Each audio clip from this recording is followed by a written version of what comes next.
Très bien. Merci. Donc, rebonjour à toutes et tous. Donc, effectivement, je suis Alain Fercoq, donc des Arts et Métiers. Donc, j'interviens là pour ce temps pour présenter effectivement un point de vue sur le Lean Green pour réduire les déchets. Alors, Philippe Pascal, je le présente, c'est quelqu'un que je connais très bien, avec qui je travaille depuis 3-4 ans chez General Electric. Il aurait dû être présent, là il s'excuse parce qu'il a eu une contrainte familiale en fait qui l'a conduit à être absent. Donc j'ai ses supports, on a construit ensemble les choses, donc je présenterai ces supports pour donner un caractère pratique par rapport à mes propos. Voilà, donc comme on le disait, en fait, j'aurai une double approche. Alors, donc, pour appréhender le sujet, de toute façon aussi avoir un peu d'interactivité, j'ai pris une position de poser quelques questions dans le cadre d'un quiz. Alors, vous allez me dire, il y a peut-être des questions évidentes au regard de ce qu'on a vu, de ce qu'on a entendu précédemment.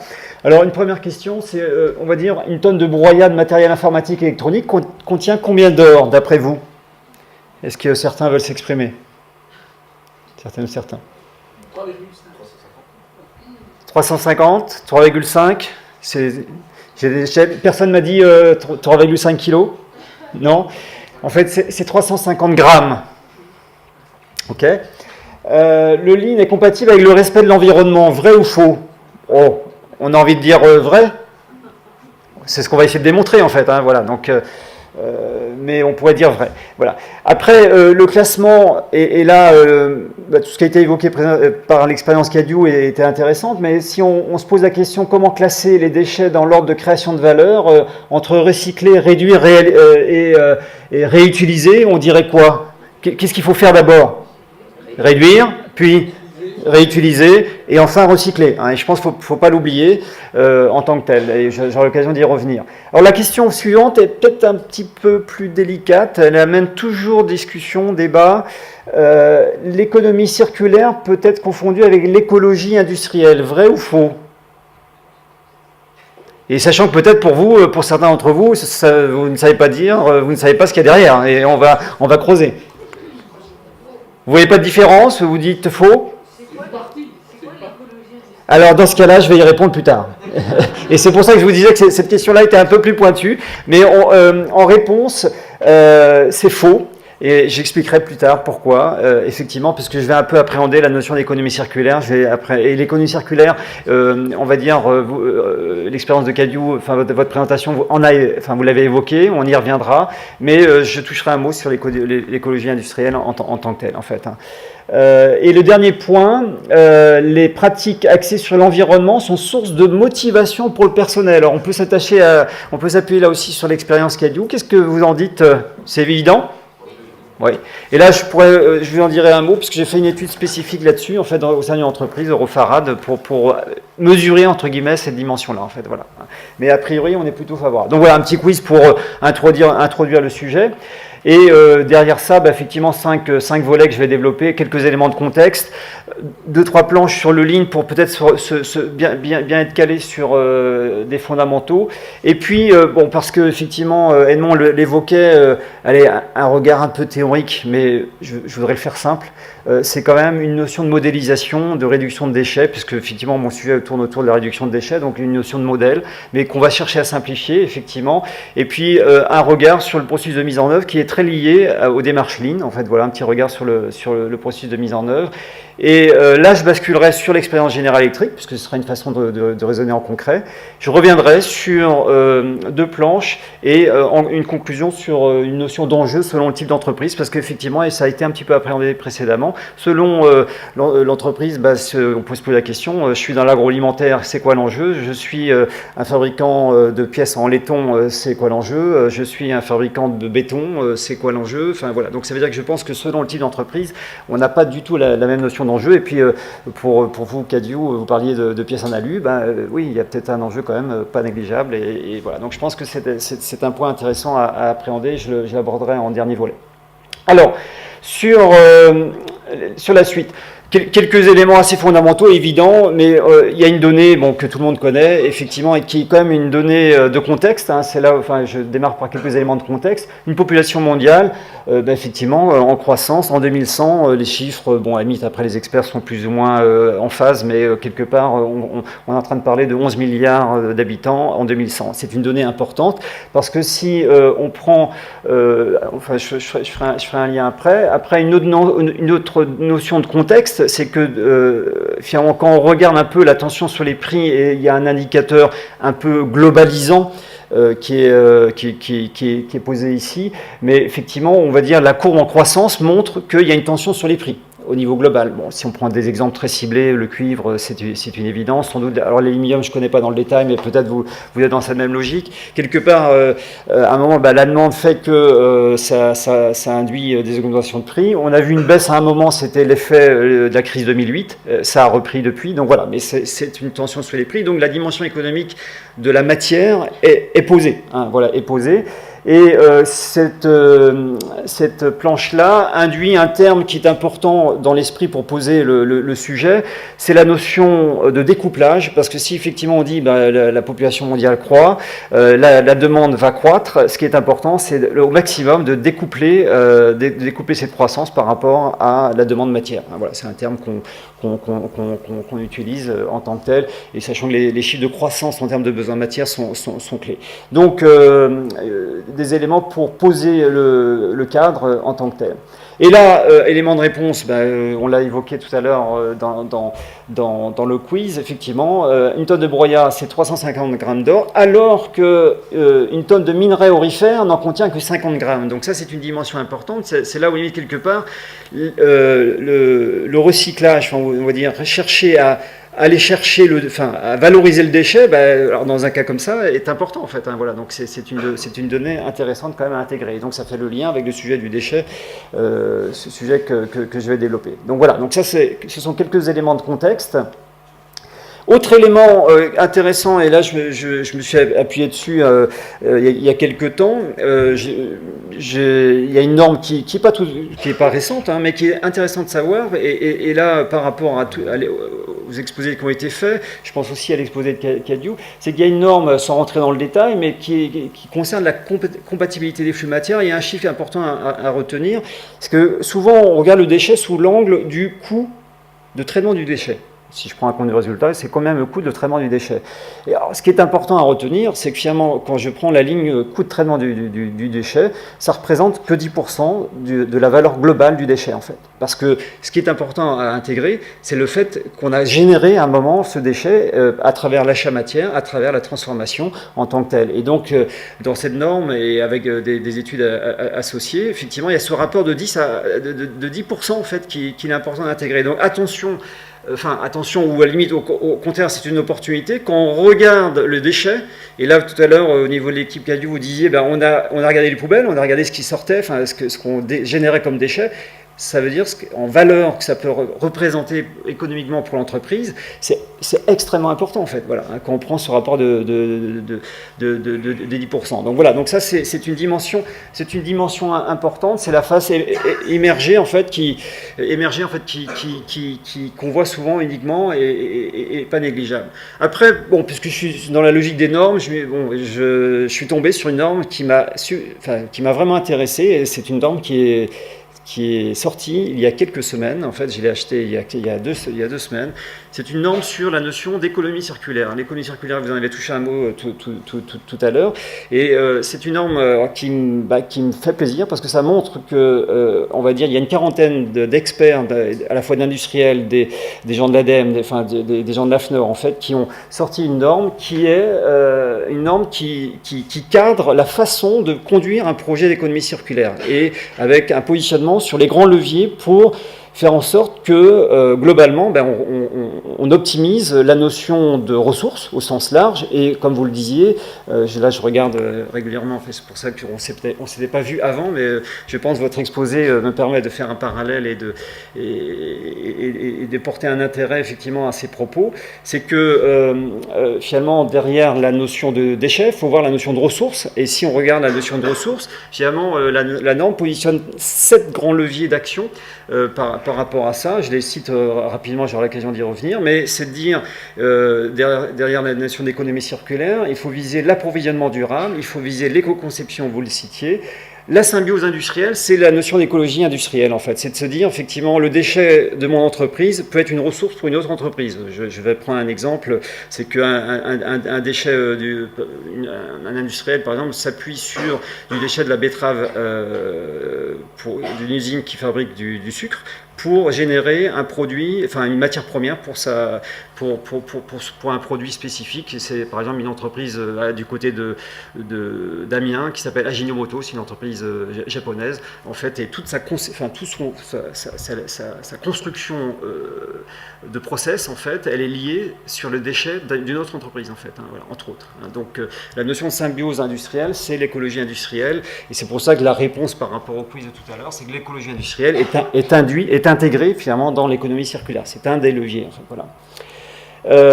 L'économie de fonctionnalité, c'est de dire je n'achète plus un produit, j'achète une fonction, j'achète un résultat. C'est une autre dimension effectivement de l'économie circulaire. La consommation responsable est un autre volet positionné par cette norme. L'allongement de la durée d'usage. Et enfin, la gestion efficace des matières ou des produits en fin de vie. Et il y a des questions qui étaient posées tout à l'heure sur qu'est-ce qu'on fait effectivement des produits en fin de vie, enfin des cloisons, enfin, ou des barrières en tant que telles. C'est une question posée. Donc la norme développe ce sujet-là. Voilà. Donc cette norme est sortie récemment et je pense que c'est important par rapport au sujet du déchet ou plus globalement de la ressource. C'est une norme extrêmement importante qui montre bien l'intérêt porté par des grands industriels et effectivement l'AFNOR qui a structuré les choses pour aider l'entreprise à conduire des projets dans le sens de la réduction, de l'optimisation de la ressource en fait, et donc de la réduction des déchets. Donc voilà, donc ceci étant posé, ce sont des éléments de contexte voilà, que j'ai voulu poser rapidement, on pourra développer bien sûr, mais j'aurai l'occasion de revenir sur certains volets.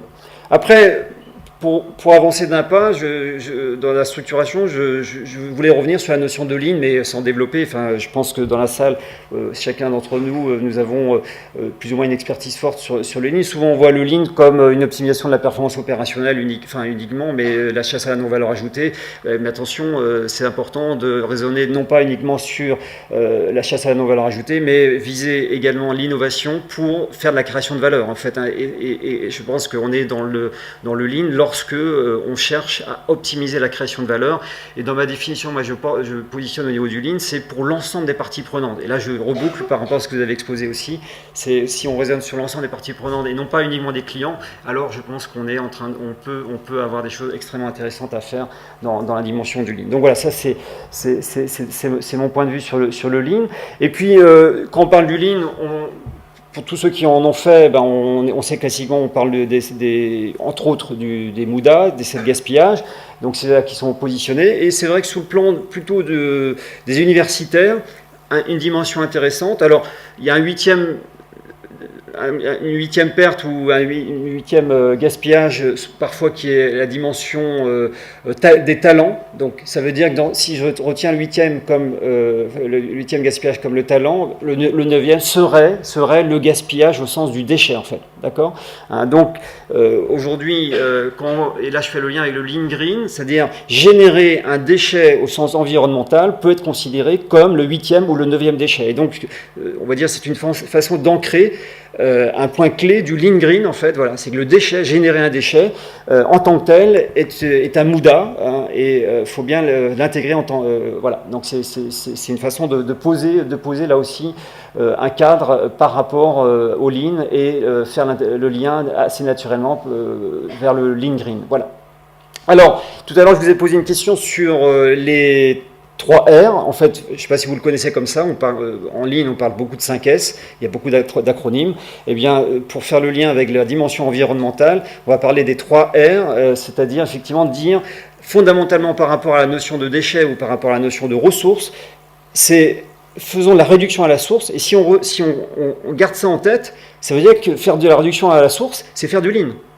Enfin, c'est vraiment fondamental en fait, c'est-à-dire ne pas générer de déchets à la source, et là on tombe surtout la dimension qualité et autres, c'est assez fondamental, et malheureusement lorsque je génère un déchet, le réutiliser dans un autre process, interne ou externe, c'est le deuxième temps. Et le troisième temps, c'est le recyclage. Et donc le recyclage, c'est vraiment le troisième temps. Et quand je suis au stade du recyclage, c'est que j'ai déjà écumé en fait tout ce que je pouvais faire en amont, en fait, bien sûr. Hein. Voilà. Et toute la partie basse, qui est la récupération énergétique, pour ça, c'est déjà trop tard. Là, on est dans les usines d'incinération et de récupération d'énergie en tant que telle.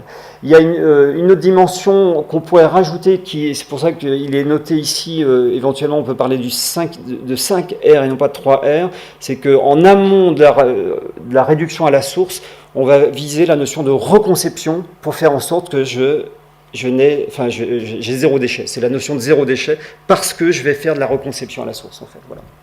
Donc c'est la notion de 5R en rajoutant le dernier. Donc voilà, donc ça c'est pour poser aussi un cadre méthodologique par rapport à la dimension du green en tant que tel. Alors, j'avance d'un pas. Alors, ce schéma peut faire peur, puisque c'est un schéma de synthèse, c'est un peu un schéma de concept, qui positionne quoi, qui repositionne, alors, assez paradoxalement, alors, c'est pas, entre guillemets, pour me jeter des fleurs, mais c'est-à-dire, ce schéma-là, je l'ai sorti dans le cadre de travaux de thèse doctorale que j'ai conduit il y a quelques années, comme une synthèse un peu d'un regard sur la dimension Lean Green pour réduire les déchets, pour optimiser les ressources. Et ce schéma, il positionne de 1 à 7 temps, et bien effectivement, les étapes à conduire dans l'ordre logique pour gagner fortement en fait. Et l'ordre logique consiste à se dire, si je veux optimiser mes ressources, enfin si je veux optimiser la ressource, si je veux réduire les déchets, dans un premier temps, je vais travailler avec mon consommateur, je vais travailler avec le client pour faire en sorte qu'il consomme autrement. Ça c'est un premier temps. Le deuxième volet, c'est de faire en sorte que ce consommateur, quelque part, je ne lui vende pas uniquement, enfin, je ne lui vends pas un produit, mais peut-être un service, voire un résultat. C'est la dimension d'économie de fonctionnalité. Et ça, c'est une voie qui est connue, par exemple, par l'expérience de Xerox, en fait. Xerox, aujourd'hui, ne vend plus d'imprimante, vend une fonction, ou de photocopieur, elle vend une fonction copie, en fait, en tant que telle. Donc, avec beaucoup d'intérêt à le faire. Le troisième volet qui avait été évoqué précédemment dans l'exposé de l'équipe CADIO, c'était l'éco-conception, donc c'est un troisième temps. Le quatrième temps, c'est de faire en sorte effectivement que je m'appuie à travers un achat responsable sur des approvisionnements dits durables, voire des approvisionnements de matières premières secondaires. On fait la boucle là par rapport au sujet de l'économie circulaire, c'est que dans mon process d'achat, voilà, je vais sourcer auprès de fournisseurs de matières premières secondaires. Après, on a toutes les techniques de réduction des déchets, des déchets ou des pertes en production, et on a vu quelques beaux exemples dans les ateliers de CADIO, donc voilà. Le sixième volet, c'est toute la chaîne collaborative avec les fournisseurs, et je citerai, dans le cadre de l'exemple de General Electric, on pourra citer on pourra visualiser un point précis là-dessus, mais on y trouve là la symbiose industrielle et l'écologie industrielle en tant que telle. Et enfin, le septième volet, c'est toute la fin de vie. C'est qu'est-ce que je fais en fin de vie, comment je me connecte avec mes clients pour récupérer les produits, faire en sorte que je valorise ces produits au maximum, et en tant que tel, voilà, donc ça donne 7 temps. Alors une petite nuance par rapport, et c'est l'analyse que j'en ai faite de la norme, c'est que la norme ne positionne pas les choses dans un ordre logique. Alors qu'ici, je pense que ça c'est un point important sous l'angle du Lean, c'est que sous l'angle d'un process, on part finalement du client jusqu'au client, en passant par l'ensemble des fonctions de l'entreprise, en fait, qui sont acteurs, parties prenantes, depuis le marketing, le bureau d'études, je dirais les achats, la production, la supply chain, et celui qui va reboucler avec le client pour récupérer le produit. Ça veut dire qu'ici, on est sur, effectivement, un schéma qui lie le Lean et l'économie circulaire pour définir un modèle pour traiter l'optimisation des ressources au sens large. Voilà, donc c'est ça qui est proposé, que j'ai eu l'opportunité de travailler et effectivement d'appliquer dans différentes entreprises, dont General Electric. Je passe rapidement ici. On va dire, pour ceux qui font du lean, souvent on dit je déroule un chantier d'amélioration selon un processus classiquement DMAIC, définir, mesurer, analyser et innover. Eh bien, lorsque je le fais sous l'angle de l'accélération des flux, c'est souvent ce qui se fait en lean, hein, c'est-à-dire je cherche à accélérer les flux, et là j'ai des outils classiques, alors je ne vais pas rentrer dans le détail, mais du CIPOC pour cadrer le processus, je fais une value stream mapping pour cartographier la chaîne de valeur, mettre de la mesure là-dessus, mais souvent c'est de la valeur axée sur la donnée de flux en tant que passage, en fait, entre guillemets, et puis on s'appuie sur les familles de pertes, entre autres, pour chercher des actions d'amélioration. Eh bien, ici, visuellement, et je ne vais pas détailler, c'est qu'on a, dans une démarche d'optimisation de ressources, une transposition d'outils pour dérouler un chantier d'amélioration, pour viser une réduction d'utilisation de la ressource. Et on fait du bilan matière, on fait une segmentation des déchets selon leur nature de valeur et la nature du coût de traitement. On peut aller chercher une sorte de checklist, en fait, effectivement, j'ai travaillé là-dessus de Lean 3R pour s'aider effectivement à aller chercher des actions d'amélioration. Donc, quelque part, c'est un processus de mise en œuvre qui peut être appliqué pour faire du gain. Donc voilà. Et là, je fais le lien avec l'exposé que j'ai vraiment bien apprécié de l'équipe Cadieux sous cet angle-là. C'est que vous avez beaucoup insisté sur la dimension managériale dans votre pratique, enfin, dans votre expérience. Et là, moi, j'ai une planche ici qui parle d'éco-responsabilisation, parce que c'est une dimension qui est importante, que j'ai évaluée, testée, mesurée chez Eurofarad, dans le cadre de mon travail de thèse doctorale. C'est de dire qu'aujourd'hui, toute entreprise a l'opportunité de travailler non pas sur uniquement la sécurité, le délai, la qualité, les coûts, on va dire, la motivation, ça se rajoute maintenant, hein, dans les pilotages de performance, mais on rajoute la dimension environnementale, et dans la dimension environnementale, faire en sorte que toutes les équipes soient impliquées dans une dimension qui consiste à dire je réduis les déchets, j'optimise la ressource utilisée. Eh bien, c'est une bonne façon de mobiliser les équipes, c'est une source de motivation, et là, il y a aucun retrait de qui que ce soit par rapport au sujet, hein. C'est-à-dire embarquer les équipes sur des dimensions environnementales à ce niveau-là, à tous les coups on gagne, en fait, hein. Et vous l'avez vécu chez Cadieux, et effectivement c'est intéressant. Donc voilà, donc ça c'était une dimension humaine que je voulais appréhender. Donc là, effectivement, en peu de temps, je voulais faire un parcours sur, on va dire, un cadre plutôt méthodologique qui s'est appuyé sur à la fois on pourrait dire des travaux de recherche que j'ai développés il y a quelques années, mais avec un modèle ou une synthèse de construction méthodologique qui peut se dérouler dans n'importe quelle entreprise. Et finalement, j'ai eu l'opportunité, avec des étudiants du master, de vivre des choses chez General Electric, et c'est ça que je vais vous proposer, hein. Donc bon, c'est Philippe Pascal qui aurait pu vous le présenter. Donc là, je vais le faire pour lui. Alors, sur tous les volets très spécifiques à l'entreprise d'II, moi je ne connais pas complètement l'entreprise. Philippe m'a construit les slides, enfin, on a échangé ensemble, mais pour dire, voilà, donc pour repositionner l'entreprise se situe à Buc, ça fait partie de la division de General Electric Healthcare.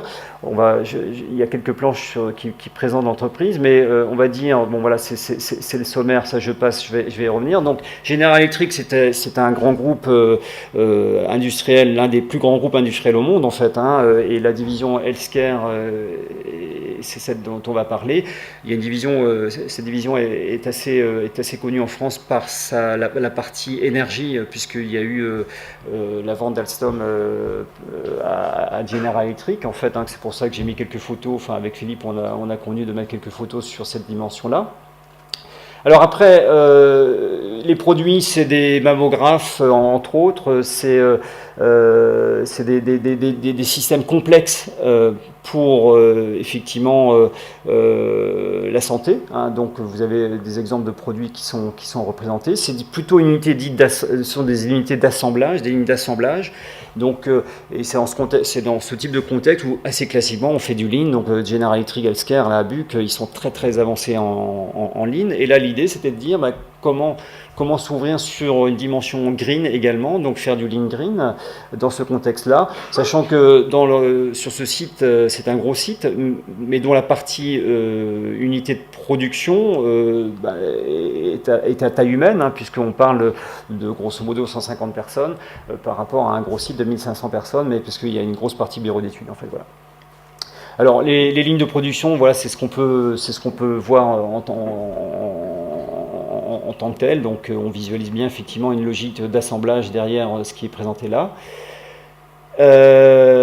Et puis quelques caractéristiques du Lean Six Sigma chez General Electric, puisqu'ils sont plutôt portés ils sont portés depuis pas mal d'années sur cette dimension du Six Sigma, du Lean. Enfin bon, là je ne détaillerai pas, avec des équipes dédiées, je dirais des événements Lean qui permettent d'impliquer tout le site sur une semaine pour faire du progrès. Enfin voilà, donc ils sont dans cette culture de l'amélioration continue et cette culture du Lean. Et là l'idée, effectivement, c'était d'appliquer de se projeter sur la concrétisation du Lean Green dans leur contexte. Et donc là, avec Philippe a composé, on l'a composé ensemble, quelques planches qui reprennent le schéma que je vous ai présenté précédemment et voir quelles sont les applications qui ont été conduites au sein de l'entreprise sur différents volets du Lean Green en fait.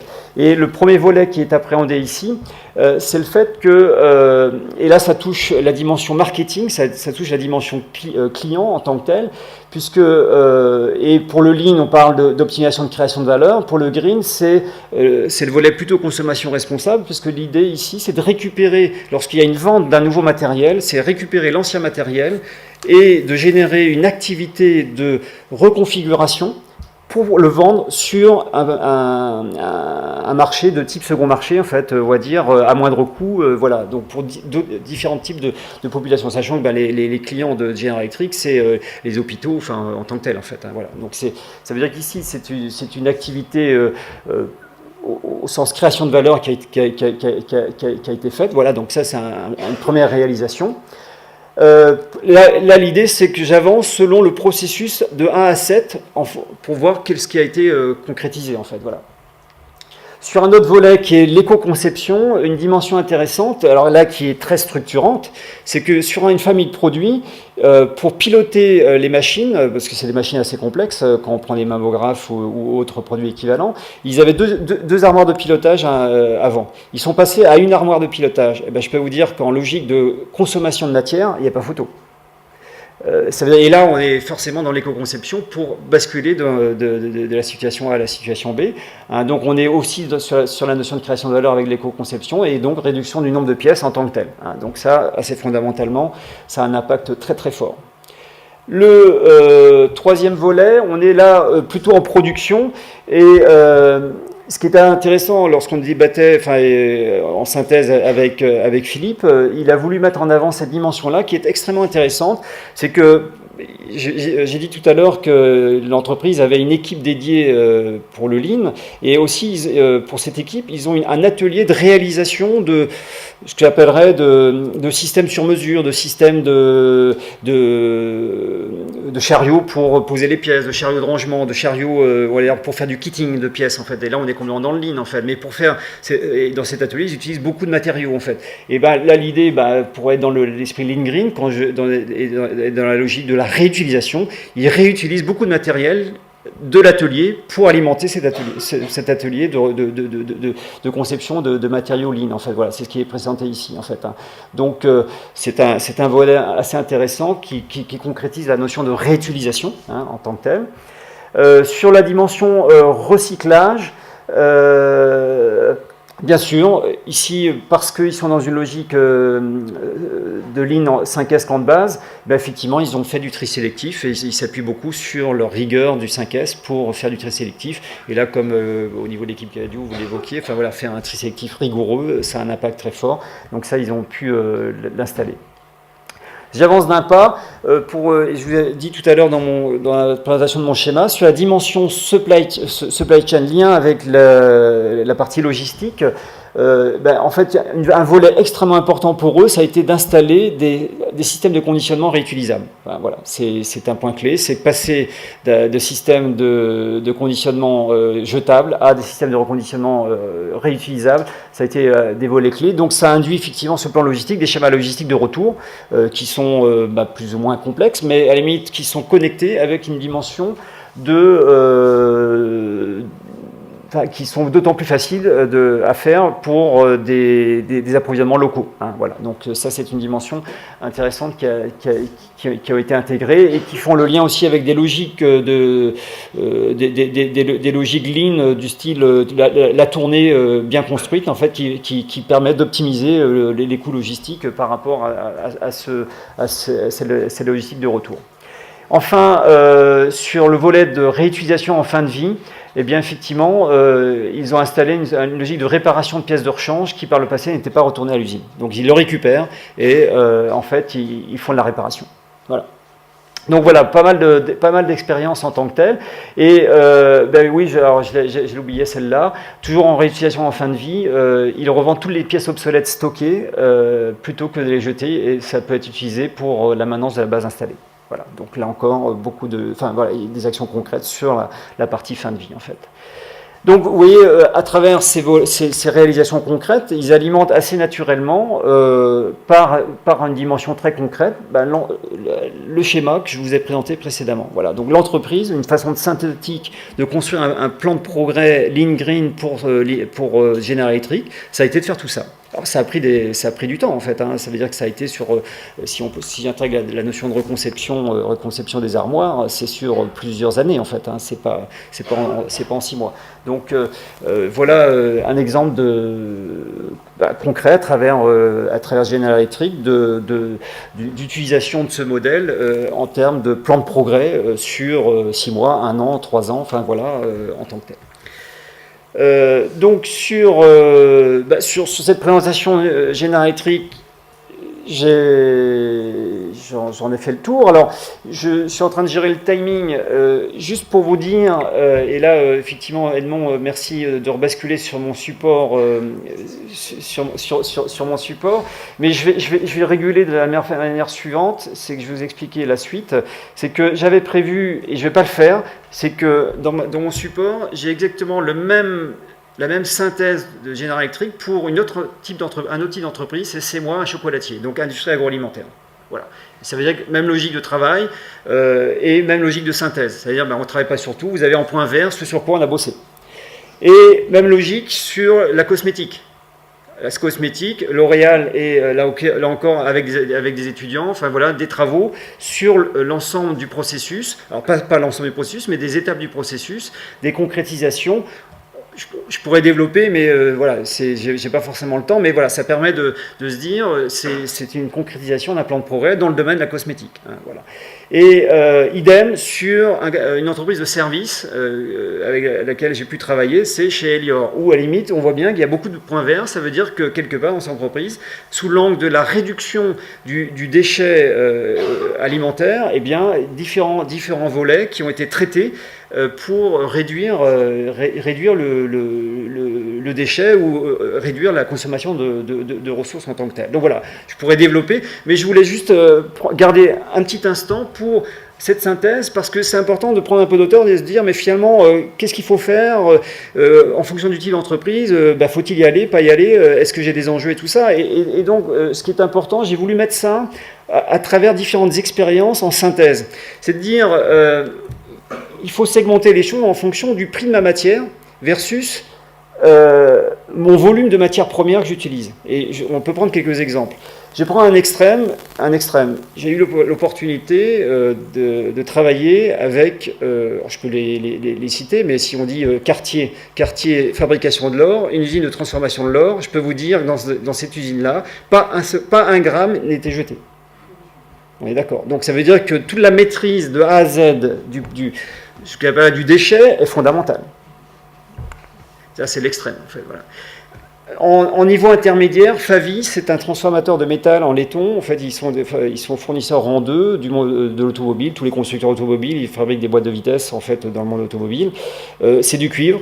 eh bien, en fait, ils sont extrêmement avancés sur la maîtrise du déchet, en fait, de A à Z. Pourquoi? Parce que le cuivre coûte cher. Voilà. Bon, et l'aluminium, on pourrait vous positionner, on n'est pas très loin, on n'est peut-être pas tout à fait au niveau du laiton ou du cuivre, mais on n'est pas très loin. Et puis après, on peut dire, je prends l'agroalimentaire, connaissant pas mal ce contexte, l'agroalimentaire, effectivement, c'est du très gros volume. C'est vrai que la matière première, à la base, en prix, n'est pas très élevée, mais c'est le volume qui fait que le sujet du déchet ou de l'optimisation de la ressource est fondamental, ou devient fondamental. J'ai mis des petites gommettes de couleur parce que la maturité n'est pas la même, justement, dans l'agroalimentaire par rapport au point vert, où là, quelque part, c'est incontournable et c'est mature. Voilà.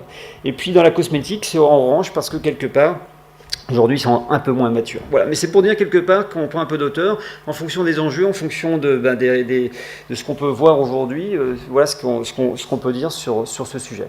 Donc, en synthèse, merci de votre écoute. Et puis, bon, un petit mot d'ouverture. Je crois que c'est un sujet important, cette notion de réduction de déchets. Le Lean Green au service de la réduction de déchets. Mais moi, j'aime bien, ça avait été évoqué précédemment, c'est le Lean Green au service de l'optimisation de la ressource, au sens large. Je pense que c'est ça qu'il faut intégrer. Donc, merci de votre attention. Et je suis prêt à répondre à vos questions.